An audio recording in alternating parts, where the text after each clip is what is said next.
ನಮಸ್ಕಾರ ಎಲ್ರಿಗೂ. Welcome to my YouTube channel. ಹೇಗಿದ್ದೀರಿ ಎಲ್ಲರೂ? ಚೆನ್ನಾಗಿದ್ದೀರಿ ಅಲ್ವಾ? ಇವತ್ತು ಸೋಮವಾರ ಸ್ನೇಹಿತರೆ. ಸೋಮವಾರ ಟೈಮ್ ಈಗ 1 ಗಂಟೆ ಆಯಿತು. ಎಲ್ಲ ಕೆಲಸಗಳೆಲ್ಲ ಆಗಿದೆ.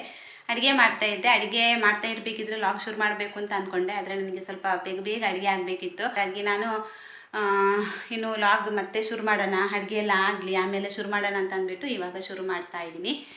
ಬೇಗ ಶುರು ಮಾಡಬೇಕು ಅಂತ ಅಂದ್ಕೊಂಡೆ. ಅಡುಗೆ ಮಾಡಬೇಕಿದ್ರೆ ಅದಕ್ಕಿಂತ ಮೊದಲು ಶುರು ಮಾಡೋಣ ಅಂತ ಅಂದ್ಬಿಟ್ಟು ಲಾಗ್ ಶುರು ಮಾಡಿಕೊಂಡ್ರೆ ನಂತರ ಅಡುಗೆ ಮಾಡೋದು ಸ್ವಲ್ಪ ಲೇಟ್ ಆಗುತ್ತೆ. ಕೆಲವೊಂದನ್ನು ಅಡುಗೆಗಳನ್ನೆಲ್ಲ ತೋರಿಸ್ತಾ ನಾನು, ಇಲ್ಲ ಅಂತ ಹೇಳಿದರೆ ರೆಸಿಪಿ ಶೇರ್ ಮಾಡ್ತಾ ಇದನ್ನೆಲ್ಲ ಮಾಡಬೇಕಿದ್ರೆ ಅಲ್ಲಿ ಟೈಮ್ ತುಂಬಾ ಬೇಕಾಗತ್ತೆ.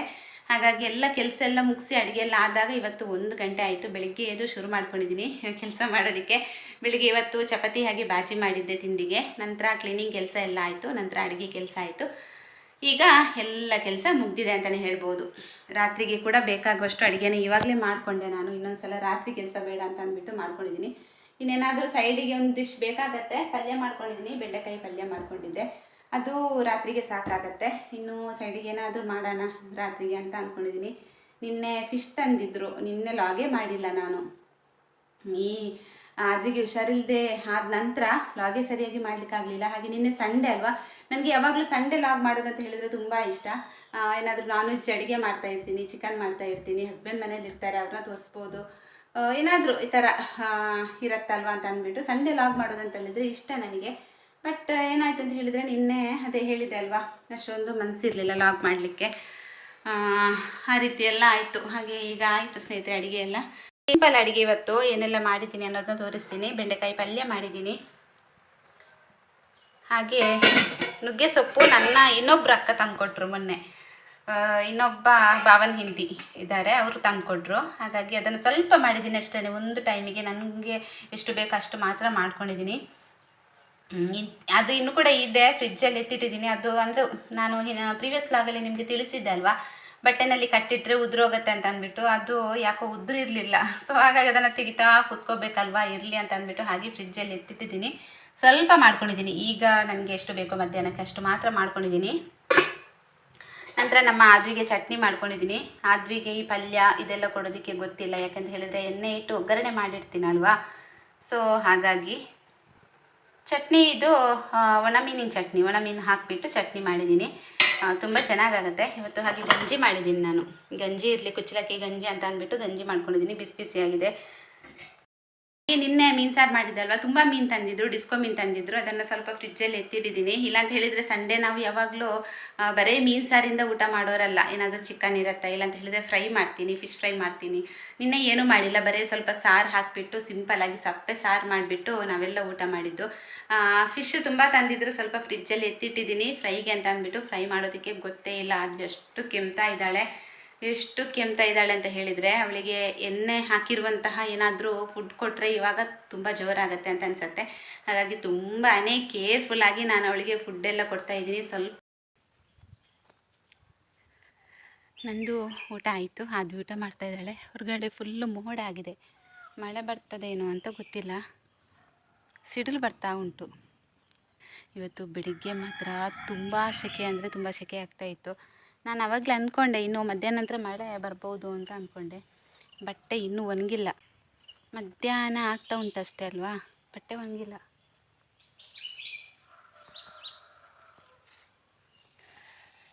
ಒಂದ್ಸಲ ಒಣಗಿದ್ರೆ ಒಳ್ಳೆಯದಾಗತ್ತೆ, ತೆಗೆದು ನಮಗೆ ಮರ್ಚಿ ಇಡ್ಬೋದಲ್ವ. ಒಣಗಲಿಲ್ಲ ಅದು. ಇನ್ನು ತೆಗೆದು ಅದನ್ನು ಕಾರ್ ಶೆಡ್ಡಿಗೆ ಹಾಕಬೇಕು. ಕಾರ್ ಶೆಡ್ಡಲ್ಲಿ ಫುಲ್ ಇದೆ ನೋಡಿ, ಫುಲ್ ಬಟ್ಟೆಗಳಿದೆ ಕಾರ್ ಶೆಡ್ಡಲ್ಲಿ. ನಿನ್ನೆ ಎದ್ದಿದ್ದು, ನಿನ್ನೆ ಕೂಡ ಅಷ್ಟೇ ಮಧ್ಯಾಹ್ನ ಟೈಮಲ್ಲಿ ಮಳೆ ಬರೋದಕ್ಕೆ ಸ್ಟಾರ್ಟ್ ಆಯಿತು. ಸೊ ಹಾಗಾಗಿ ನಿನ್ನೆ ಬಟ್ಟೆ ಕೂಡ ಹಾಗೇ ಇದೆ, ತೆಗಿಲಿಲ್ಲ. ಅಲ್ಲೊಂದು ಬೆಕ್ಕಿದೆ ನೋಡಿ, ಬಿಸಿ ಬಿಸಿಯಾಗಿದೆ. ಅಂಗಳ ರೋಡೆಲ್ಲ ಬಿಸಿ ಬಿಸಿಯಾಗಿದೆ. ಅದಕ್ಕೆ ಬಿಸಿ ಆಗೋದಿಲ್ವಾ ಅಂತ. ಅಷ್ಟೊಂದು ಬಿಸಿ ಇದ್ದರೂ ಕೂಡ ಎಷ್ಟು ಚೆನ್ನಾಗಿ ಮಲ್ಕೊಂಡಿದೆ ನೋಡಿ. ಚಳಿ ಆಗ್ತಾಯಿದೆ ಕಾಣಬೇಕು. ಕಳ್ಳ ಬೆಕ್ಕದು, ಒಳಗಡೆ ಬರುತ್ತೆ. ನಮ್ದು ಏನಾದರೂ ಅಡುಗೆ ತಿನ್ನೋದಕ್ಕೆಲ್ಲ ಬರುತ್ತೆ, ಒಳಗಡೆ ಬರುತ್ತೆ ಒಂದ್ಸಲ. ಮಲ್ಲಿಗೆ ಗಿಡ ನಮ್ಮದು ಕಟ್ಟಾಗಿದೆ. ಅದಕ್ಕೆ ಆದ್ವಿ ಹತ್ರ ಕೇಳಿದ ನಾನು, ಏನಾಗಿದೆ ಇದಕ್ಕೆ ಅಂತ ಅಂದ್ಬಿಟ್ಟು. ಕತ್ರಿಯಲ್ಲಿ ಕಟ್ ಮಾಡಿದ ಹಾಗೆ ಇದೆ. ಇಲ್ಲ, ಇದು ಮೋಸ್ಟ್ಲಿ ನಿನ್ನೆ ಹಸ್ಬೆಂಡ್ ಕಟ್ ಮಾಡಿದ್ದಾರೆ ಅಂತ ಕಾಣಬೇಕು. ತುದಿ ಎಲ್ಲ ಕಟ್ ಮಾಡಿದ ಹಾಗೆ ಇದೆ ನೋಡಿ. ಇಲ್ಲಿ ಕಾಣ್ತಾ ಇರ್ಬೋದು ನೀವು ನೋಡಿ, ಇಲ್ಲಿ ಕಾಣ್ತಾ ಇದೆಯಲ್ಲ ನೋಡಿ. ಈ ಥರ ಕಟ್ ಮಾಡೋದು ಯಾರು ಅಲ್ವಾ, ಬೆಕ್ಕಿಗೆಲ್ಲ ಈ ಥರ ಕಟ್ ಮಾಡಲಿಕ್ಕೆ ಸಾಧ್ಯ ಇಲ್ಲ. ಅದು ಹೇಳ್ತಾಳೆ ಬೆಕ್ಕು ಅಂತ ಅಂದ್ಬಿಟ್ಟು, ಬೆಕ್ಕಲ್ಲ ಅಂತ ಹಸ್ಬೆಂಡ್ ಇದ್ದೇ ಕೆಲಸ. ಅವರು ಅಂದರೆ ಚಿಗುರು ಚೆನ್ನಾಗಿ ಬರಲಿ ಅಂತ ಅಂದ್ಬಿಟ್ಟು ಕಟ್ ಮಾಡಿದ್ದಾರೆ ಅಂತ ಅನಿಸುತ್ತೆ ನನಗೆ. ಗಿಡಗಳೆಲ್ಲ ಬಾಡಿ ಹೋಗಿದೆ ನೋಡಿ, ಎಷ್ಟು ಚೆನ್ನಾಗಿತ್ತು ಗೊತ್ತಾ ಗಿಡಗಳೆಲ್ಲ. ಎಲ್ಲ ಈ ಬಿಸಿಲಿಗೆ ಯಾವ್ದು ಸಹ ಉಳಿಯಲ್ಲ, ಬಿಸಿಲು ಬರೋದು, ಆಮೇಲೆ ಈ ಹುಳಗಳೆಲ್ಲ ಬರೋದು. ಇದೊಂದು ಗಿಡ ನೋಡಿ, ಎಲ್ಲ ಹುಳ ತಿಂದಿದೆ ನೋಡಿ ಇದನ್ನು. ಹೂವಾಗುತ್ತೆ ಇದರಲ್ಲಿ, ಚೆನ್ನಾಗಿರುವಂಥ ಹೂವಾಗುತ್ತೆ ನೋಡಿ, ಈ ಥರ ಹೂವಾಗುತ್ತೆ. ಬಟ್ ಇದನ್ನು ಇಡೋದಿಲ್ಲ, ಈ ಹುಳಗಳ ಕಾಟ ಅಂತ ಹೇಳ್ಬೋದು, ಇರುವೆ ಕಾಟ, ಹುಳಗಳ ಕಾಟ. ಕ್ರೋಟನ್ ಗಿಡ ಎಲ್ಲ ತುಂಬಾ ಚೆನ್ನಾಗಾಗುತ್ತೆ. ಆದರೆ ಈ ಹೂವಾಗುವಂತಹ ಗಿಡಗಳೆಲ್ಲ ಇರುತ್ತಲ್ವ, ಅದು ಎಲ್ಲ ಇರುವೆ ತಿನ್ನೋದು, ಇಲ್ಲಾಂತ ಹೇಳಿದರೆ ಈ ಹುಳ ಬರೋದು, ಈ ಥರ ಎಲ್ಲ ಆಗಿ ಹಾಳಾಗುತ್ತೆ.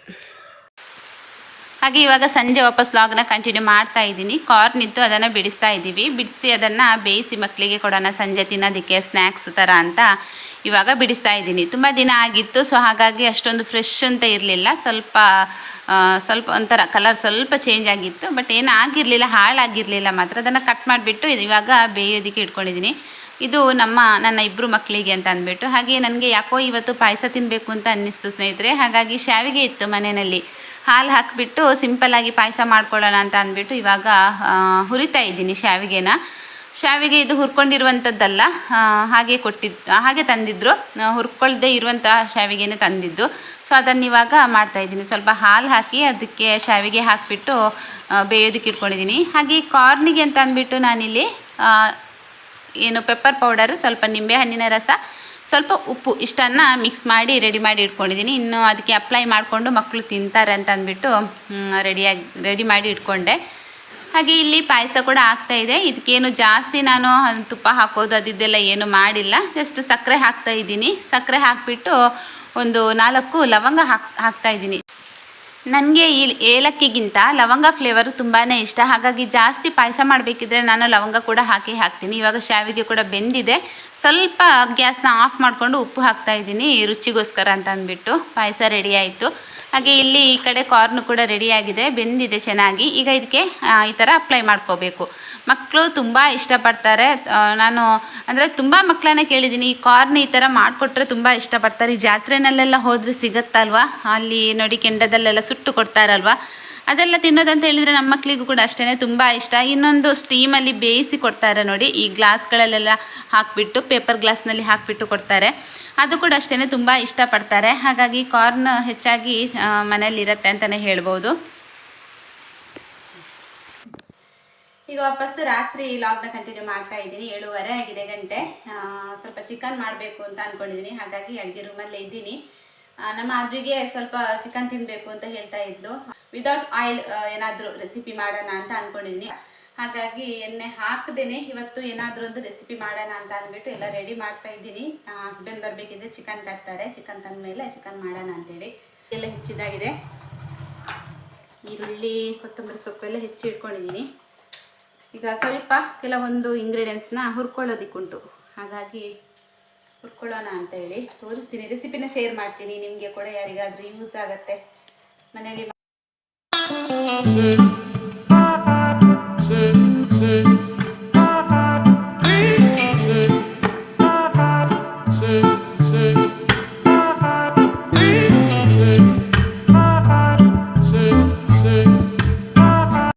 ಚಿಕನ್ ಬಂತು, ಇನ್ನು ಇದನ್ನು ಮಾಡಬೇಕು. ಏನೆಲ್ಲ ತಗೊಂಡು ಬಂದಿದ್ದಾರೆ, ಬ್ರೆಡ್ ತಂದಿದ್ದಾರೆ ನೋಡಿ, ಪೀಸ್ ಬ್ರೆಡ್ ತರ್ತಾರೆ. ಇಷ್ಟಿಷ್ಟು ದೊಡ್ಡ ಪ್ಯಾಕೆಟ್ ತರ್ತಾರೆ, ಇದು ಖಾಲಿ ಆಗೋದಿಲ್ಲ. ಇನ್ನು ಇಷ್ಟಿಷ್ಟು ದೊಡ್ಡ ಪ್ಯಾಕೆಟ್ ತಂದು ಯಾರು ತಿಂತಾರೆ ಅದನ್ನು? ಎಗ್ ಇದ್ದರೆ ಮಕ್ಕಳು ತಿಂತಾರೆ, ಎಗ್ ಹಾಕಿಕೊಂಡು ತಿಂತಾರೆ, ಏನು ಬ್ರೆಡ್ ಆಮ್ಲೆಟ್ ಎಲ್ಲ ಮಾಡಿಕೊಂಡು ತಿಂತಾರೆ. ಇನ್ನು ನಮಗೆ 2 ಡೇಸ್ ಮಾತ್ರ ನಾನ್ ವೆಜ್, ಆಮೇಲೆ ಪ್ಯೂರ್ ವೆಜಿಟೇರಿಯನ್. ನಾವು ನವರಾತ್ರಿ ಅಲ್ವಾ, ನವರಾತ್ರಿ ಬಂತಲ್ವ, ಹಾಗಾಗಿ ನಮಗೆ ಇನ್ನೂ ನಾನ್ ವೆಜ್ ಇಲ್ಲ. ನಾಳೆ ಮತ್ತು ನಾಡಿದ್ದು, ಇವತ್ತು ಮಂಡೇ ಅಲ್ವಾ, ಟ್ಯೂಸ್ಡೇ ಮತ್ತು ವೆನಸ್ಡೇ 2 ಡೇಸ್ ಮಾತ್ರ. ನಂತರದಿಂದ ಪ್ಯೂರ್ ವೆಜಿಟೇರಿಯನ್. ಏನೆಲ್ಲ ತಂದಿದ್ದಾರೆ ಅಂತ ತೋರಿಸ್ತೀನಿ. ಬ್ರೆಡ್ ತಂದಿದ್ದಾರೆ ನೋಡಿ, ಪೀಸ್ ಬ್ರೆಡ್ ತಂದಿದ್ದಾರೆ. ನಂತರ ಇದೊಂದು ತೊಗೊಂಡು ಬಂದಿದ್ದಾರೆ. ಇದೆಲ್ಲ ನನಗೆ, ಇದು ನನಗೆ, ನಾನು ಬ್ರೆಡ್ ತಿನ್ನಲ್ಲ, ಇದು ನನಗೆ ಟೀ ಕುಡಿಬೇಕಾದ್ರೆ ತಿನ್ನಲಿಕ್ಕೆ ಇದು. ನಂತರ ಇದೇನೋ ಒಂದು ತಂದಿದ್ದಾರೆ, ಉಂಡೆ ಇದೆಲ್ಲ ತಿನ್ನಲ್ಲ ನಾನು, ಇದಷ್ಟು ಸ್ವೀಟ್ ಇರೋದು ಇದು ನನ್ನ ಮಗನಿಗೆ, ಅವನು ತಿಂತಾನೆ ಇದನ್ನು. ನಮ್ಮ ಮಾದ್ವಿ ಕೂಡ ಇದನ್ನು ತಿನ್ನಲ್ಲ, ಇದು ಅವನೊಬ್ಬನೇ ತಿನ್ನೋದು ಇದನ್ನು. ಹಾಗೆ ಒಬ್ಬೊಬ್ಬರಿಗೆ ಒಂದೊಂದು ರೀತಿಯಾದಂಥದ್ದು ತಂದಿದ್ದಾರೆ, ಯಾವುದು ಇಷ್ಟ ಅದನ್ನೆಲ್ಲ ತೊಗೊಂಡು ಬಂದಿದ್ದಾರೆ. ನಂತರ ಹಾಲು ನಾವು ಇದೇ ಪ್ಯಾಕೆಟ್ ಯೂಸ್ ಮಾಡೋದು, ಗ್ರೀನ್ ಕಲರ್ ಇದು ನಂದಿನಿ. ನಂತರ ಇದೇನು ಗೊತ್ತಾ, ಪ್ಯೂರ್ ಅರಶಿನ ಪೌಡರ್, ಟರ್ಮರಿಕ್ ಪೌಡ್ರ್ ಅಂತ ಹೇಳ್ತೀವಲ್ವ, ಮಿಲ್ಲಿಂದ ತೊಗೊಂಡು ಬಂದಿರೋದು.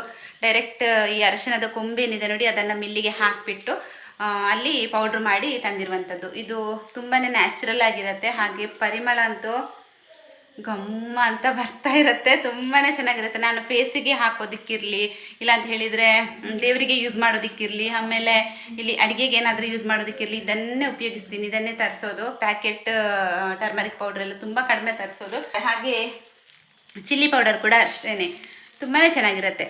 ಇದು ಕೂಡ ಅಷ್ಟೇ ತುಂಬಾ ಫ್ರೆಶ್ ಆಗಿರುತ್ತೆ ಚಿಲ್ಲಿ ಪೌಡರ್. ಇದು ಒಂಥರ ಕಲರ್ ಕೂಡ ಚೆನ್ನಾಗಿರುತ್ತೆ, ಹಾಗೆ ಖಾರ ಇರಲ್ಲ, ಸ್ವಲ್ಪ ಲೈಟ್ ಖಾರ ಇರುತ್ತೆ. ಹಾಗಾಗಿ ಇದನ್ನು 2 ತರಿಸಿದ್ದೀನಿ. ಆಮೇಲೆ ಸಾಂಬಾರು ಪೌಡ್ರು, ರಸಂ ಪೌಡ್ರೆಲ್ಲ ಹೆಚ್ಚಾಗಿ ನಾನು ಮನೆಯಲ್ಲೇ ಮಾಡ್ಕೊಳ್ಳೋದು. ಈ ಟರ್ಮರಿಕ್ ಪೌಡ್ರ್ ಮತ್ತು ಚಿಲ್ಲಿ ಪೌಡರ್ ಅದೆರಡರನ್ನು ನಾನು ಹೊರಗಡೆಯಿಂದ ಹಸ್ಬೆಂಡ್ ಹತ್ರನೇ ತರಿಸೋದು. ಓಕೆ, ಇವಾಗ ಮೊದಲಿಗೆ ಚಿಕನ್ ಒಂದು ಮ್ಯಾರಿನೇಟ್ ಮಾಡಲಿಕ್ಕಿದೆ. ಅದನ್ನು ಇವಾಗ ಚಿಕನನ್ನು ಚೆನ್ನಾಗಿ ವಾಶ್ ಮಾಡಿಬಿಟ್ಟು ಮ್ಯಾರಿನೇಟ್ ಮಾಡ್ಕೋತೀನಿ. ಆಮೇಲೆ ಕೆಲವೊಂದು ಇಂಗ್ರೀಡಿಯೆಂಟ್ಸ್ನ ಹುರ್ಕೊಳ್ಳೋದಕ್ಕಿದೆ, ಎಲ್ಲವನ್ನು ತೋರಿಸ್ತೀನಿ ನಿಮಗೆ ಕೂಡ. ನಿಮ್ಮನೇಲಿ ಕೂಡ ನನ್ನ ಮಕ್ಕಳ ಥರನೇ ಯಾರಾದರೂ ಮಕ್ಕಳಿದ್ರೆ ಈ ಥರ ಜ್ವರ ಕೆಮ್ಮು ಎಲ್ಲ ಬಂದಾಗ ನೀವು ಕೂಡ ಈ ರೀತಿ ವಿದೌಟ್ ಆಯಿಲ್ ಚಿಕನ್ ರೆಸಿಪಿನ ಮಾಡಿ ಕೊಡ್ಬೋದು. ಇಲ್ಲಿ ನಾನು ಬಾಯ್ಲರ್ ಚಿಕನ್ ತೊಗೊಂಡಿದ್ದೀನಿ, 1 kg ಚಿಕನ್ ತೊಗೊಂಡಿದ್ದೀನಿ ವಿತ್ ಬೋನ್ ಇದು.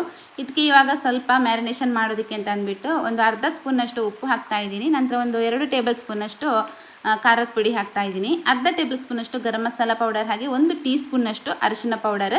ನಂತರ ಒಂದು ನಿಂಬೆಹಣ್ಣಿನ ರಸ ಹಾಕ್ತಾಯಿದ್ದೀನಿ, ಒಂದು ಫುಲ್ ಹಾಕ್ತಾಯಿದ್ದೀನಿ. ಅಂದರೆ ನಿಂಬೆಹಣ್ಣಿನಲ್ಲಿ ಅಷ್ಟೊಂದು ರಸ ಇರಲಿಲ್ಲ, ಕಡಿಮೆ ಇತ್ತು, ಹಾಗಾಗಿ ಒಂದು ಫುಲ್ ನಿಂಬೆಹಣ್ಣನ್ನು ಹಾಕ್ತಾಯಿದ್ದೀನಿ. ನಂತರ ಒಂದು ದೊಡ್ಡ ಗೆಡ್ಡೆ ಈರುಳ್ಳಿನ ಈ ಥರ ಸ್ಲೈಸ್ ಥರ ಕಟ್ ಮಾಡಿಕೊಂಡು ಹಾಕ್ತಾಯಿದ್ದೀನಿ. ಇದನ್ನು ನೀಟಾಗಿ ಮಿಕ್ಸ್ ಮಾಡ್ಕೋಬೇಕು. ಮಿಕ್ಸ್ ಮಾಡಿಬಿಟ್ಟು ನಿಮ್ಮಲ್ಲಿ ಎಷ್ಟು ಟೈಮ್ ಇದೆ, ಸ್ವಲ್ಪ ಕೊತ್ತಂಬರಿ ಸೊಪ್ಪು ಕೂಡ ಹಾಕ್ಕೊಳ್ಳಿ. ನಂತರ ನಿಮ್ಮಲ್ಲಿ ಎಷ್ಟು ಟೈಮ್ ಇದೆ ನೋಡಿ, 1 ಗಂಟೆ 2 ಗಂಟೆ 3 ಗಂಟೆ ಈ ಥರ ಎಷ್ಟು ಟೈಮ್ ಇದ್ದರೂ ಒಳ್ಳೆಯದೇ. ಎಷ್ಟು ಟೈಮ್ ನಾವು ಅದನ್ನು ಮ್ಯಾರಿನೇಟ್ ಮಾಡಲಿಕ್ಕೆ ಇಡ್ತೀವಿ ನೋಡಿ, ಅಷ್ಟು ಚೆನ್ನಾಗಾಗತ್ತೆ, ಜ್ಯೂಸಿಯಾಗಿ ಬರುತ್ತೆ ಚಿಕನ್ ಕೂಡ. ಅದನ್ನು ರೆಸ್ಟಿಗೆ ಇಡೋಣ. ಹಾಗೆ ಈ ಕಡೆ ನಾನು ಒಂದು ಕೆಲವೊಂದು ಇಂಗ್ರೀಡಿಯೆಂಟ್ಸ್ನ ಹಾಕ್ಕೊಂಡು ಹುರ್ಕೊಂಡು ಪುಡಿ ಮಾಡೋದಕ್ಕಿದೆ. ಅದಕ್ಕೋಸ್ಕರ ಅಂತ ಅಂದ್ಬಿಟ್ಟು ಇಲ್ಲಿ ನಾನೊಂದು 2.5 ಟೇಬಲ್ ಸ್ಪೂನಷ್ಟು ಕೊತ್ತಂಬರಿ ಹಾಕ್ಕೊಂಡಿದ್ದೀನಿ. ನಂತರ ಅರ್ಧ ಟೇಬಲ್ ಸ್ಪೂನಷ್ಟು ಜೀರಿಗೆ ಹಾಕ್ತಾಯಿದ್ದೀನಿ, ಅರ್ಧ ಟೇಬಲ್ ಸ್ಪೂನಷ್ಟು ಪೆಪ್ಪರ್ ಕಾಳನ್ನು ಹಾಕ್ತಾಯಿದ್ದೀನಿ. ನಂತರ ಸ್ವಲ್ಪ ಒಂದು 1/4 ಟೀ ಸ್ಪೂನ್ನಷ್ಟು ನಾನಿಲ್ಲಿ ಮೆಂತ್ಯ ಕಾಳನ್ನು ಹಾಕ್ತಾಯಿದ್ದೀನಿ. ಆಮೇಲೆ ಒಂದು 2-3 ಪೀಸ್ ಚಕ್ಕೆ, ಹಾಗೆ ಒಂದು 2-3 ಪೀಸ್ ಲವಂಗನ ಹಾಕಿ ಇದನ್ನು ನೀಟಾಗಿ ಹುರ್ಕೋಬೇಕು. ಇದು ಗ್ಯಾಸ್ನ ಲೋ ಫ್ಲೇಮಲ್ಲೇ ಇಟ್ಕೊಂಡು ಹುರ್ಕೊಳ್ಳಿ, ಇಲ್ಲ ಅಂತ ಹೇಳಿದರೆ ಅದು ಸೀದೋಗುತ್ತೆ, ಅಷ್ಟೊಂದು ಟೇಸ್ಟ್ ಚೆನ್ನಾಗಿ ಬರಲ್ಲ. ಕೊನೆಗೆ ಸ್ವಲ್ಪ ಉಪ್ಪು ಹಾಕಿಬಿಟ್ಟು ಇದನ್ನು ಚೆನ್ನಾಗಿ ಹುರ್ಕೊಂಡು ಇದನ್ನು ಪೌಡರ್ ಮಾಡ್ಕೋಬೇಕು. ಉಪ್ಪು ಯಾಕೆ ಹಾಕ್ತಾ ಇದ್ದೀನಿ ಅಂತ ಹೇಳಿದರೆ, ಇದನ್ನು ಪೌಡ್ರ್ ಮಾಡ್ತೀವಲ್ವ, ಅದು ಪೌಡ್ರ್ ಮಾಡಿ ಹಾಕಬೇಕಿದ್ರೆ ಒಂಥರ ಸಪ್ಪೆ ಸಪ್ಪೆ ಅಂತ ಅನಿಸುತ್ತೆ. ಇದು ಸ್ವಲ್ಪ ಉಪ್ಪು ಹಾಕ್ಕೊಂಡ್ರೆ ಚೆನ್ನಾಗಿರುತ್ತೆ, ಅದರ ಟೇಸ್ಟು ಚೆನ್ನಾಗಿ ಬರುತ್ತೆ ಅಂತ ಅಂದ್ಬಿಟ್ಟು ಸ್ವಲ್ಪ ಉಪ್ಪು ಹಾಕ್ಕೊಂಡು ಇದನ್ನು ಪೌಡ್ರ್ ಮಾಡ್ತಾಯಿದ್ದೀನಿ. ಇದೊಂಥರ ಟೇಸ್ಟ್ ಚೆನ್ನಾಗಿ ಕೊಡುತ್ತೆ. ನಿಮಗೆ ಈ ಥರ ಪೌಡರ್ ಮಾಡಿಕೊಂಡು ಚಿಕನ್ ರೆಸಿಪಿ ಮಾಡಬೇಕಿದ್ರೆ, ಯಾವ ಚಿಕನ್ ರೆಸಿಪಿ ಮಾಡೋದಿದ್ರೂ ಕೂಡ ಅದಕ್ಕೆ ಸ್ವಲ್ಪ ಸ್ವಲ್ಪ ಹಾಕ್ಬೋದು, ತುಂಬಾ ಚೆನ್ನಾಗಿ ಫ್ಲೇವರ್ ಕೂಡ ಕೊಡುತ್ತೆ. ಹಾಗೆ ನಂತರ ಇಲ್ಲಿ ಒಂದು ಮಣ್ಣಿನ ಪಾತ್ರೆ ಇಟ್ಕೊಂಡಿದ್ದೀನಿ. ಇದಕ್ಕೆ ಯಾವುದೇ ರೀತಿಯಲ್ಲಿ ಎಣ್ಣೆ ಹಾಕ್ಕೊಂಡಿಲ್ಲ, ನಾನು ಡೈರೆಕ್ಟಾಗಿ ಮ್ಯಾರಿನೇಷನ್ಗೆ ಇಟ್ಟಂತಹ ಚಿಕನ್ನ ಹಾಕಿಬಿಟ್ಟು ಒಂದು 2.5 ಟೇಬಲ್ ಸ್ಪೂನಷ್ಟು ನಾನಿಲ್ಲಿ ಪೌಡರ್ ಮಾಡಿ ಇಟ್ಕೊಂಡಿದ್ದೀನಲ್ವ, ಮಸಾಲೆಗಳನ್ನೆಲ್ಲ ಹಾಕಿಬಿಟ್ಟು ಅದನ್ನು ಹಾಕ್ತಾಯಿದ್ದೀನಿ. ನಂತರ 1 ಟೇಬಲ್ ಸ್ಪೂನಷ್ಟು ಚಿಲ್ಲಿ ಪೌಡರ್ನ ವಾಪಸ್ಸು ಹಾಕ್ತಾಯಿದ್ದೀನಿ. ಹಾಕಿಬಿಟ್ಟು ಇದನ್ನು ನೀಟಾಗಿ ಮಿಕ್ಸ್ ಮಾಡ್ಕೋಬೇಕು. ಮೇಲ್ಗಡೆ ಸ್ವಲ್ಪ ಕರಿಬೇವು ಹಾಕಿಬಿಟ್ಟು ಇದನ್ನು ನೀಟಾಗಿ ಮಿಕ್ಸ್ ಮಾಡಿಕೊಂಡು ಹಾಗೆ ಬೇಯೋದಕ್ಕೆ ಬಿಟ್ಟರಾಯಿತು. ಹಾಗೆ ಚಿಕನ್ ಇವಾಗ ಬೇಯೋದಕ್ಕೆ ಇಟ್ಕೊಂಡಿದ್ದೀನಿ. ಚಿಕನ್ ಬೇಯ್ತಾ ಇದೆ, ಇದು ಚೆನ್ನಾಗಿ ಬೇಯಲಿ. ಸಿಂಪಲ್ಲಾಗಿ ಮಾಡುವಂತಹ ರೆಸಿಪಿ ಇದು, ಹಾಗಾಗಿ ಇದನ್ನು ಬೇಗ ಮಾಡ್ಕೊಳ್ಬೋದು, ಜಾಸ್ತಿ ಟೈಮೆಲ್ಲ ಏನು ಬೇಕು ಅಂತ ಇಲ್ಲ, ಬೇಗನೆ ಈ ಒಂದು ರೆಸಿಪಿನ ಮಾಡ್ಕೋಬೋದು. ಹಾಗೆ ನಮ್ಮ ಕಡೆ ಇವತ್ತು ಸಂಜೆ ತುಂಬ ಮಳೆ ಬಂದಿತ್ತು, ಸಿಡಿಲು ಕೂಡ ಅಷ್ಟೇ ತುಂಬ ಜಾಸ್ತಿ ಇತ್ತು, ಅಂದರೆ ಜೋರು ಸಿಡಿಲು ಬರ್ತಾ ಇತ್ತು. ನನಗೆ ಆ ಟೈಮಲ್ಲಿ ಏನು ನೆನಪಾಯಿತು ಅಂತ ಹೇಳಿದರೆ, ನಾವು ಚಿಕ್ಕವರಿರಬೇಕಿದ್ರೆ ಈ ನವರಾತ್ರಿ ಟೈಮ್ನಲ್ಲಿ ಇದೇ ಥರ ಸಿಡಿಲು ಬರ್ತಾ ಇತ್ತು. ಇವತ್ತಿನ ಸಿಡಿಲು ಅದೇ ರೀತಿ ಇತ್ತು ಅಂತ ಹೇಳ್ಬೋದು. ಭಯ ಆಗ್ತಾಯಿತ್ತು, ತುಂಬ ಭಯ ಆಗ್ತಾಯಿತ್ತು, ಅಷ್ಟು ಜೋರು ಸಿಡಿಲು ಬರ್ತಾ ಇತ್ತು ಆ ಟೈಮಲ್ಲಿ. ಅದೇ ನನಗೊಂದು ಸಲ ನೆನಪಾಯಿತು. ಒಂದು ಸಲ ಒಂದಿನ ಏನಾಯ್ತು ಅಂತ ಹೇಳಿದ್ರೆ, ಚಿಕ್ಕವರಿದ್ವಿ ನಾವು ಆವಾಗ, ಸಂಜೆ ಟೈಮ್, ಅದೇ ಸಂಜೆ ರಾತ್ರಿ ಅಂತಾನೆ ಹೇಳ್ಬೋದು. ಅಪ್ಪ ಮನೇಲಿ ಇರ್ಲಿಲ್ಲ, ಅಮ್ಮ, ನಾನು, ನನ್ನ ತಂಗಿ, ನನ್ನ ತಮ್ಮ 4 ಜನ ಮನೇಲಿದ್ವಿ. ಕರೆಂಟು ಕೂಡ ಹೋಯ್ತು ಸಂಜೆ ಟೈಮಿಗೆ, ಮಳೆ ಸ್ಟಾರ್ಟ್ ಆದಾಗ ಕರೆಂಟು ಕೂಡ ಹೋಯ್ತು. ಎಷ್ಟು ಜೋರು ಸಿಡ್ಲು ಅಂತ ಹೇಳಿದ್ರೆ ಸ್ನೇಹಿತರೆ, ನನಗೆ ಇವತ್ತು ಮಾತ್ರ ಅದೇ ದಿನ ಒಂದ್ಸಲ ಕಣ್ಮುಂದೆ ಬಂತು ಅಂತ ಹೇಳ್ಬೋದು. ಅಂದರೆ ತುಂಬ ಜೋರು ಸಿಡಿಲು ಬರ್ತಾ ಇತ್ತು. ಒಬ್ಬೊಬ್ರು ಮಕ್ಕಳು, ನಾವು 3 ಜನ ಇದ್ವಿ ಅಲ್ವಾ, 3 ಜನ ಮಕ್ಕಳು 3 ಮೂಲೆಯಲ್ಲಿ ಕೂತ್ಕೊಂಡಿದ್ವಿ. ಮನೆಯ ಈ ಮೂಲೆ ಇರತ್ತಲ್ವಾ, ಅದೇ ಮೂಲೆಯಲ್ಲಿ ಇವಾಗ ಒಂದು ಅಂದರೆ ಕಾರ್ನರ್ ಅಂತ ಹೇಳ್ತಾರೆ ನೋಡಿ, ಅದೇ ಕಾರ್ನರಲ್ಲಿ ನಾವು ಕೂತ್ಕೊಳ್ಳೋದು. ಅದು ಹೇಗೆ ಕೂತ್ಕೊಳ್ತಾ ಇದ್ವಿ ಗೊತ್ತಾ, ಈ ಹೆಬ್ಬೆರಳು ಏನಿದೆ ಇದನ್ನು ಕಿವಿಗೆ ಇಟ್ಕೊಂಡು, ಈ ಉಳಿದ ಬೆರಳುಗಳನ್ನು ಈ ಥರ ಇಟ್ಕೊಂಡು ಕೂತ್ಕೊಳ್ಳೋದು. ಈ ಥರ ನೋಡಿ, ಕಣ್ಣಿಗೂ ಕಾಣಿಸಲ್ಲ, ಕಿವಿಗೂ ಕೇಳಿಸಲ್ಲ ಅಂತ ಅಂದ್ಬಿಟ್ಟು. ಸೊ ಆ ರೀತಿ ಮಾಡ್ತಾ ಇದ್ವಿ. ಇವತ್ತಿನ ಸಿಡಿಲು ಅಂದರೆ ನವರಾತ್ರಿ ಬಂತಲ್ವಾ, ನವರಾತ್ರಿ ಟೈಮ್ನಲ್ಲಿ ಮಳೆ ಎಂಡ್ ಆಗೋದಂತ ಲೆಕ್ಕ. ಮಳೆ ಕಡಿಮೆ ಆಗ್ತಾ ಬರಬೇಕಿದ್ರೆ ಆ ರೀತಿ ಒಂದು ಸಿಡಿಲು ಬರುತ್ತೆ ಅಂತ ಅಂದ್ಬಿಟ್ಟು ನಮ್ಮ ಅಂದರೆ ಹಿಂದಿನವರು ಹಿರಿಯರೆಲ್ಲ ಹೇಳ್ತಾ ಇದ್ರು. ಅದೇ ಇವತ್ತು ನೋಡಿದಾಗ ನನಗೆ ಅದೇ ರೀತಿ ಒಂದ್ಸಲ ಅನ್ನಿಸ್ತು, ನವರಾತ್ರಿ ಬಂತಲ್ವಾ, ಇನ್ನು ಡೈಲಿ ಇದೇ ರೀತಿ ಕಾಣಬೇಕು ನವರಾತ್ರಿ ಮುಗಿಯೋ ತನಕ ಅಂತ ಅಂದ್ಬಿಟ್ಟು. ಹಿಂದೆ ಎಲ್ಲ ಇದೇ ರೀತಿ ಇರ್ತಾ ಇತ್ತು. ನವರಾತ್ರಿ ಬಂತಂದರೆ ಸಾಕು, ಮಳೆ ಸ್ಟಾರ್ಟ್ ಆಗೋದು ಸಂಜೆ ಟೈಮಲ್ಲಿ. ಅದು ಕೂಡ ಜೋರು ಸಿಡಿಲು ಬರ್ತಾ ಇತ್ತು. ನಮ್ಮ ಅಮ್ಮ ಏನು ಮಾಡ್ತಾಯಿದ್ರು ಗೊತ್ತಾ, ಸಿಡಿಲು ಬರ್ತಾ ಇರಬೇಕಿದ್ರೆ ಈ ಕತ್ತಿ ಇರತ್ತಲ್ವಾ, ಕತ್ತಿನ ಹೊರಗೆ ಬಿಸಾಡ್ತಾ ಇದ್ರು. ಅಂದರೆ ಸಿಡಿಲು ಮನೆಗೆ ಬೀಳುವಂಥದ್ದು ಕಬ್ಬಿಣದ ಮೇಲೆ ಏನೋ ಬೀಳತ್ತೆ, ಏನೋ ಒಂದು ರೀಸನ್ ಇದೆ, ಗೊತ್ತಿಲ್ಲ ನನಗೆ ಸರಿಯಾಗಿ. ಆದರೆ ಆ ಥರ ಮಾಡ್ತಾಯಿದ್ರು. ಸಿಡಿಲು ಬಂತಂದರೆ ಸಾಕು, ಒಳಗಿರುವಂತಹ ಕತ್ತಿನ ತೊಗೊಂಡೋಗಿ, ಏನಾದರೂ ಕಬ್ಬಿಣದ ವಸ್ತು ಎಲ್ಲ ತೊಗೊಂಡೋಗಿ ಅಂಗಳಕ್ಕೆ ಬಿಸಾಡ್ತಾ ಇದ್ರು. ಹಾಗೆ ಗಾಳಿ ಬರ್ತಾ ಇರಬೇಕಿದ್ರೆ, ಜೋರು ಗಾಳಿ ಬರುತ್ತಲ್ವ, ಗಾಳಿ ಬರ್ತಾ ಇರಬೇಕಿದ್ರೆ ಒಂದು ಹಿಡಿ ಅನ್ನ, ನಾವು ಕುಚ್ಚಲಕ್ಕಿ ಅನ್ನ ಮಾಡ್ತೀವಲ್ವ, ಆ ಅನ್ನನ ತೊಗೊಂಡೋಗಿ ಅಂಗಳಕ್ಕೆಲ್ಲ ಬಿಸಾಡ್ತಾ ಇದ್ರು. ಅದೇನೋ ಗೊತ್ತಿಲ್ಲ, ಏನಾದರೂ ಒಂದು ರೀಸನ್ ಇರ್ಬೋದು ಹಿರಿಯರದ್ದು ಅಲ್ವಾ. ಹಾಗೆ ಇವತ್ತು ಸಂಜೆ ಒಂದ್ಸಲ ಅದೇ ನೆನಪಾಯ್ತು ನನಗೆ, ಸಿಡಿಲು ಬರ್ತಾ ಇರಬೇಕಿದ್ರೆ ಅಷ್ಟು ಜೋರಿತ್ತು ಇವತ್ತು ಮಳೆ ಮತ್ತು ಸಿಡಿಲು. ಮಧ್ಯಾಹ್ನ ತನಕ ಜೋರು ಬಿಸಿಲಿತ್ತು. ಬಿಸಿಲಂದ್ರೆ ತಡಿಯೋದಕ್ಕೆ ಆಗ್ತಾ ಇರಲಿಲ್ಲ, ಹೊರಗಡೆ ಹೋಗೋದು ಬೇಡ ಅಂತ ಆಗ್ತಾಯಿತ್ತು, ಆ ರೀತಿ ಬಿಸಿಲಿತ್ತು. ಸಂಜೆ ಮಳೆ. ಹಾಗೆ ಇಲ್ಲಿ ಆಗ್ತಾ ಉಂಟು. ಚಿಕನ್ ಒಂದು ಸೈಡಲ್ಲಿ ಇಟ್ಟಿದ್ದೀನಿ, ಒಂದು ಸೈಡಲ್ಲಿ ನಮ್ಮ ಹಸ್ಬೆಂಡ್ಗೆ ಹಾಲು ಬಿಸಿ ಮಾಡ್ತಾ ಇದ್ದೀನಿ. ಇವತ್ತು ಕಷಾಯ ಏನು ಬೇಡ ಅಂತ ಹೇಳಿದರು, ಲೈಟಾಗಿ ಒಂಥರ ಏನೋ ದೂದ್ ಪಾನಿ ಅಂತ ಹೇಳಿದರು. ದೂದ್ ಪಾನಿ ಅಂತ ಹೇಳಿದರೆ ಏನೋ ತೆಳ್ಳಗೆ ಮಾಡೋದು ನೋಡಿ, ಹಾಲನ್ನು ಸ್ವಲ್ಪ ಹಾಲು ಹಾಕಿ, ಜಾಸ್ತಿ ನೀರು ಹಾಕಿ, ಸ್ವಲ್ಪ ಸಕ್ಕರೆ ಇಲ್ಲ ಅಂತ ಹೇಳಿದ್ರೆ ಬೆಲ್ಲ ಹಾಕಿಬಿಟ್ಟು ತೆಳ್ಳಗೆ ಮಾಡಿ ಕೊಡೋದು. ಇದಕ್ಕೆ ದೂದ್ ಪಾನಿ ಅಂತ ಹೇಳ್ತಾಯಿದ್ರು. ನಾವು ಚಿಕ್ಕವರಿರುವಾಗ ಕೂಡ ಅಷ್ಟೇ, ನಮಗೆ ಅಮ್ಮ ಇದನ್ನೆಲ್ಲ ಮಾಡಿಕೊಡ್ತಾ ಇದ್ರು. ದೂದ್ ಪಾನಿ ಏನು ಹಾಕಲಿಕ್ಕಿಲ್ಲ ಇದಕ್ಕೆ, ಬರೀ ನೀರು, ಹಾಲು. ನೀರಿನ ಕ್ವಾಂಟಿಟಿ ಜಾಸ್ತಿ, ಹಾಲಿನ ಕ್ವಾಂಟಿಟಿ ಕಮ್ಮಿ. ಇನ್ನೊಂದು ಸ್ವಲ್ಪ ಸಕ್ಕರೆ ಸೇರಿಸೋದು ಇದಕ್ಕೆ, ಅಷ್ಟೇ. ನಮ್ಮ ಹುಡುಗಿ ನೋಡಿ ಹೇಗಾಗಿದ್ದಾಳೆ ನೋಡಿ, ಜ್ವರ ಬಂದು ಹೇಗಾಗಿದ್ದಾಳೆ ನೋಡಿ. ಸ್ವಲ್ಪ ದಪ್ಪ ಇದ್ದು ಈಗ ಇಷ್ಟು ಸಫರ್ ಆಗಿದ್ದಾಳೆ, ಫುಲ್ ವೀಕ್ ಆಗಿದ್ದಾಳೆ ಕಂಪ್ಲೀಟಾಗಿ. ಈಗ ವೆಯ್ಟ್ ನೋಡಿದರೆ ಒಂದು 3 kg ಆದರೂ ಡೌನ್ ಆಗಿರ್ಬೋದು ಅಂತ ಅನ್ಸುತ್ತೆ ನನಗೆ. ಇಷ್ಟು ಚಿಕ್ಕದಾಗಿದೆ ಮುಖ ಕೂಡ. ಹೇಗುಂಟು ಈಗ? ಕೆಮ್ಮುಂಟಾ? ವೀಸಿಂಗ್ ಉಂಟಾ? ಲೈಟಲ್ಲಿ ವೀಸಿಂಗ್ ಉಂಟು, ಕೆಮ್ಮುಂಟು, ಜ್ವರ ಇಲ್ಲ. ಜ್ವರ ಪೂರ್ತಿಯಾಗಿ ಕಡಿಮೆ ಆಗಿದೆ, ಜ್ವರ ಏನಿಲ್ಲ, ಕೆಮ್ಮು ಮತ್ತು ಲೈಟಾಗಿ ವೀಸಿಂಗ್ ಉಂಟು. ಜಾಸ್ತಿ ಮಾತಾಡಲಿಕ್ಕಾಗೋದಿಲ್ಲ ಮತ್ತು ಹಾಡಲಿಕ್ಕಾಗೋದಿಲ್ಲ. ನಮ್ಮದು ದೊಡ್ಡ ಸಮಸ್ಯೆ ಏನಂತ ಹೇಳಿದರೆ ಹಾಡಲಿಕ್ಕಾಗದೆ ಇರುವಂಥದ್ದು. ನಾಳೆ ಬೇರೆ ಸಂಗೀತ ಕ್ಲಾಸ್ ಇದೆ, ಹೋಗ್ಲಿಕ್ಕಾಗೋದಿಲ್ಲ. ಅಲ್ಲಿ ಹೋದರೆ ಉಳಿದವರಿಗೆ ಕೂಡ ಡಿಸ್ಟರ್ಬ್ ನಿನ್ನಿಂದ, ನೀನು ಕೆಮ್ತಾ ಇರಬೇಕಿದ್ರೆ. ಹಾಗೆ 3 ವಾರ ಆಯಿತು ಸಂಗೀತ ಕ್ಲಾಸಿಗೆ ಹೋಗಲೇ ಇಲ್ಲ. 3 ವಾರದಿಂದ ಅವಳಿಗೆ ಇದೇ ರೀತಿ ಏನಾದರೂ ಒಂದು ಸಮಸ್ಯೆ ಬರ್ತಾ ಇತ್ತು, ಹುಷಾರಿಲ್ಲದೆ ಆಗೋದು, ಈ ಥರ ಎಲ್ಲ ಆಗ್ತಾಯಿತ್ತು. ಹಾಗಾಗಿ 3 ವಾರ ಆಯಿತು ಹೋಗಲೇ ಇಲ್ಲ. ನಾಳೆ ಆದರೂ ಕರ್ಕೊಂಡು ಹೋಗಬೇಕು ಅಂತ ಅಂದ್ಕೊಂಡೆ. ಇವಳನ್ನು ಹೇಗೆ ಕರ್ಕೊಂಡು ಹೋಗೋದು ನಾಳೆ? ಸ್ವಲ್ಪ ಸಹ ಆಡಲಿಕ್ಕಾಗೋದಿಲ್ಲ ಇವಳಿಗೆ. ಹಾಗಾಗಿ ನಾಳೆ ಸಹ ಕರ್ಕೊಂಡು ಹೋಗ್ಲಿಕ್ಕಿಲ್ಲ. ನಾಳೆ ಸರ್ಗೆ ಫೋನ್ ಮಾಡಿ ಕೇಳೋದು, ಬರಲಿಕ್ಕೆ ಆಗೋದಿಲ್ಲ ಅಂತ ಅಂದ್ಬಿಟ್ಟು. ನೆಕ್ಸ್ಟ್ ವೀಕಿಗೆ ಕಂಪ್ಲೀಟಾಗಿ ಕ್ಯೂರ್ ಆಗಬೇಕು ಅವಳು, ಚೆನ್ನಾಗಿ ಹಾಡಬೇಕು ಅಲ್ವಾ. ಮಧ್ಯೆ ಮಧ್ಯೆ ಸ್ವಲ್ಪ ಮಿಕ್ಸ್ ಮಾಡ್ತಾ ಇರಿ ಆಯಿತಾ. ಅಂತ ಹೇಳಿದ್ರೆ ಈ ಮಣ್ಣಿನ ಪಾತ್ರೆನಲ್ಲಿ ನಾವು ಚಿಕನ್ ಮಾಡಿದರೆ ತಳ ಹಿಡಿತದೆ ಒಂದೊಂದು ಸಲ. ಹಾಗಾಗಿ ಮಧ್ಯೆ ಮಧ್ಯೆ ಈ ಥರ ಮಿಕ್ಸ್ ಮಾಡ್ತಾ ಇದ್ರೆ ಒಳ್ಳೆಯದು. ಇವಾಗ ಒಂದು ಸಲ ಉಪ್ಪು ಚೆಕ್ ಮಾಡ್ಕೊಳ್ಳೋಣ, ಕಡಿಮೆ ಇದ್ದರೆ ಹಾಕ್ಬೋದಲ್ವಾ. ಈಗ ಚಿಕನ್ ಆಲ್ಮೋಸ್ಟ್ ಬೆಂದಿದೆ. ಸ್ವಲ್ಪ ಉಪ್ಪು ಕೂಡ ಕಡಿಮೆ ಇತ್ತು, ಉಪ್ಪು ಹಾಕ್ಕೊಂಡಿದ್ದೀನಿ. ಹಾಗೆ ಸ್ವಲ್ಪ ಹುಳಿ ಕಮ್ಮಿ ಇತ್ತು ಅಂತ ಅನಿಸ್ತು ನನಗೆ. ಹಾಗಾಗಿ ಒಂದು ಅರ್ಧ ಭಾಗ ನಿಂಬೆಹಣ್ಣಿನ ರಸ ಕೂಡ ಹಾಕ್ಕೊಂಡಿದ್ದೀನಿ. ನಂತರ ಇಲ್ಲಿ ಸ್ವಲ್ಪ ಕೊತ್ತಂಬರಿ ಸೊಪ್ಪು ಹಾಕ್ತಾಯಿದ್ದೀನಿ. ಇವಾಗ ನಮ್ಮದು tasty chicken recipe is ready. ಚೆನ್ನಾಗಿತ್ತು, ಒಂದು ಸಲ ಟ್ರೈ ಮಾಡಿ ಆಯಿತಾ ಎಲ್ಲರೂ ಕೂಡ. ತುಂಬಾ ಚೆನ್ನಾಗಾಗಿತ್ತು ಟೇಸ್ಟ್ ಮಾತ್ರ.